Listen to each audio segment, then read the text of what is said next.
Alright, what's up guys? Back. Vipin Rabbit is back.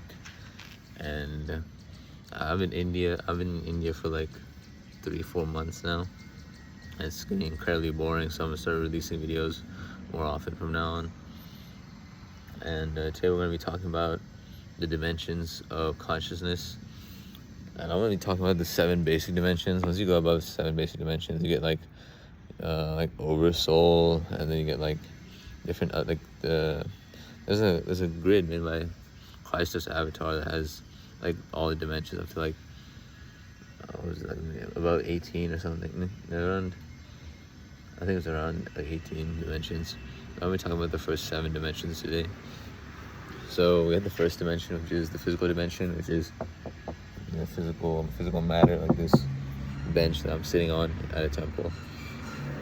And so that relates to the subconscious eye. So there you have these 7 basic eyes. You have the third eye and the fifth eye. Third eye is in between the brows. Fifth eye is like in the middle of the forehead. Seventh eye is like 2 spaces above it, right? And you can think of the 7 dimensions as the odd numbers are masculine, so they're physical and like they're actually like traversable, and like you can actually feel things in those dimensions, and not feel things, but like grasp things in those dimensions. But and the even number dimensions are feminine dimensions, so they're more related to like how do I say it? Like less physical, more abstract. So that's one way to look at it. And then let's move on to the second dimension. Second dimension is the emotional dimension. So it's where your emotional body lies. So the reason like you're able to feel a variety of emotions, and they like flow like water, just like Bruce Lee says, as in they're always constantly changing, like the tides of the ocean, is because it's emotion, right? Can't exactly be trapped. Well, actually, it can be trapped. I'm kind of stupid. Sorry. But yeah, it can either crash or flow, just like he says. And so the third dimension is the mental dimension. So this is where you do your thinking, your thoughts, whether you can try to control them or not. This is where meditation happens. Actually, meditation also can happen at the emotional level. If you're able to emotionally be tranquil while fighting, for example. And like you're actually able to like dance as you fight, just like Bruce Lee says, or as other martial artists say, when they say there is no opponent while you're fighting, it just is a orchestrated play between you and the other person. But yeah, so the mental dimension is where you do your thoughts. If you're able to actually succeed this dimension of consciousness, because most people are in the mental dimension, as in they think their thoughts on themselves. But once you actually meditate and you're able to detach from your thoughts, you enter the fourth dimension, which is intuitional consciousness, which is basically basically what I said, the fourth dimension.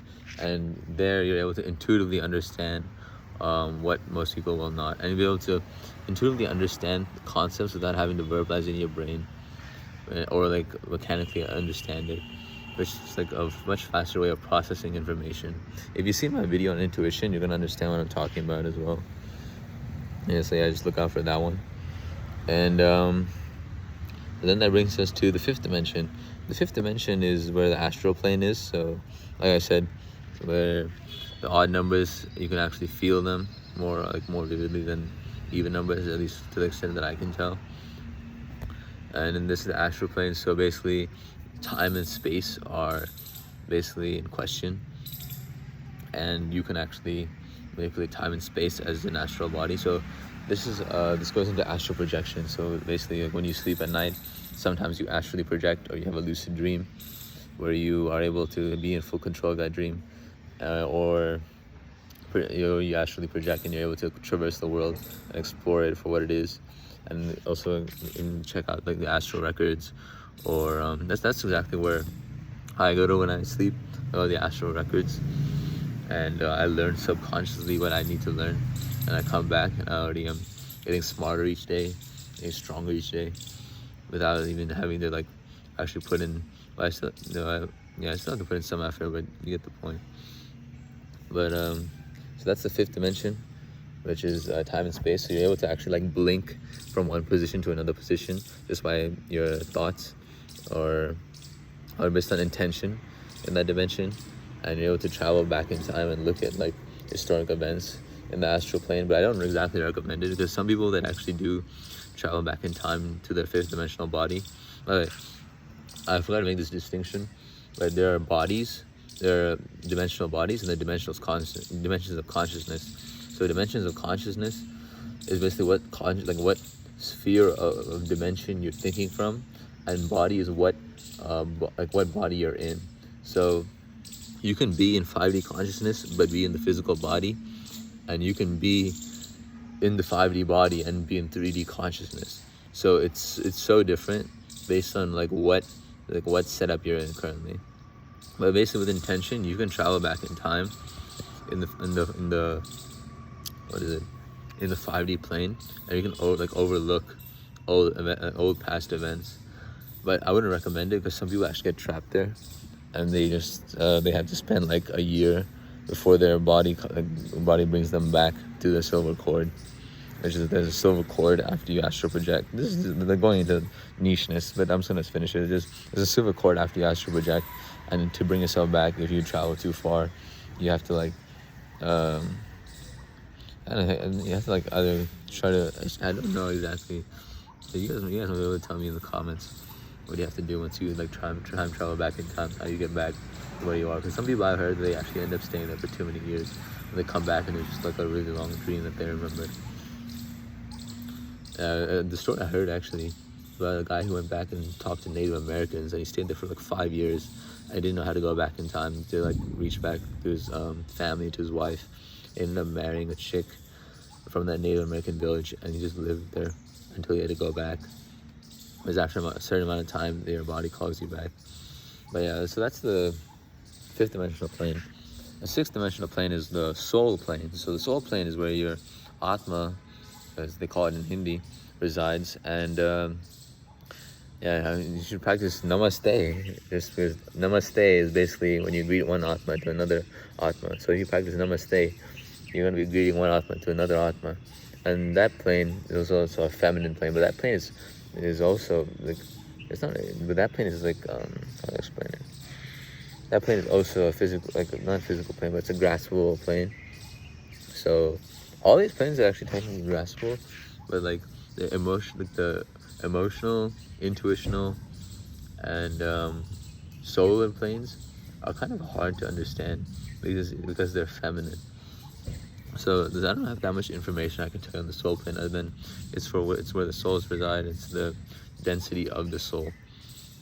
And then the last one is the seventh dimension, which is divinity. So once you go from sixth dimensional consciousness to seventh dimensional consciousness, you no longer require a body, and actually I'll explain it again in a second. But you no longer need a body once you go from sixth to seventh dimensional consciousness, and you're above it all. And sixth dimensional consciousness is called Christ consciousness, and seventh dimensional consciousness is called God consciousness. And fifth dimensional consciousness is called not exactly called anything, but it's when your left and right hemisphere is synchronized, and you're able to be in contact with your higher self or speak through your higher self to other people. And fourth dimensional, I already told you, is when you're intuitionally active. So you're focusing on you think with your right hemisphere of your brain, and you're able to intuitionally understand things before other people do. Third dimensional is where everybody is normally. And second dimensional is if you're a really emotional person. I don't even know how you become second dimensional consciousness. I don't know how that happened unless you're a really emotional person.